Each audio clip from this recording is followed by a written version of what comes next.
Another day, another unwanted record, with South Korea's number of critically ill COVID-19 patients reaching a high of 736. And although the latest daily infections fell just below 5,000, it's still well over double the count at the end of October, after which the government introduced its more relaxed living with COVID-19 plan.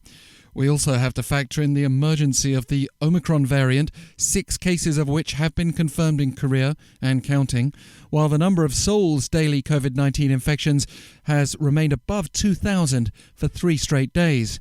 So barely a month into our new approach to pandemic management, the government's backtracked despite financial concerns, especially those of smaller businesses and the self-employed. Many of them must have sighed with relief when living with COVID-19 started in November, with plans to further relax in mid-December. Now, newer measures are haunting them again.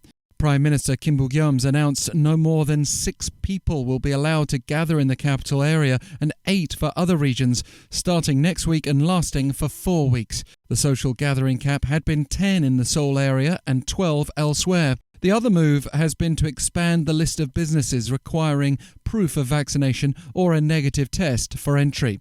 In other words, a vaccine pass system. In addition to singing rooms, bathhouses, gyms, bars and nightclubs, that list will also include restaurants, cafes, learning academies, cinemas, performance halls, PC and reading rooms, and museums. And the vaccine pass will apply to teenagers from February. For those not among the over 80% vaccinated here, that could obviously be very limiting. There is an exception for those using such facilities alone, while there's also a 1-week grace period. But measures could get even stronger, depending on what happens next, according to the Prime Minister. 오늘 이후로도 정부는 모든 방역 상황을 수시로 평가하면서 필요할 경우에 언제든지 보다 강력한 방역 강화 조치를 그때그때 신속하게 취해 나가겠습니다. With the government encouraging us to work from home as much as possible, there are more and more reports of end-of-year events being cancelled as the hospitality industry is in peril. You can add the tourism industry to that, with mandatory quarantine rules being applied to both Korean and foreign arrivals in the country in the run-up to Christmas and potentially longer.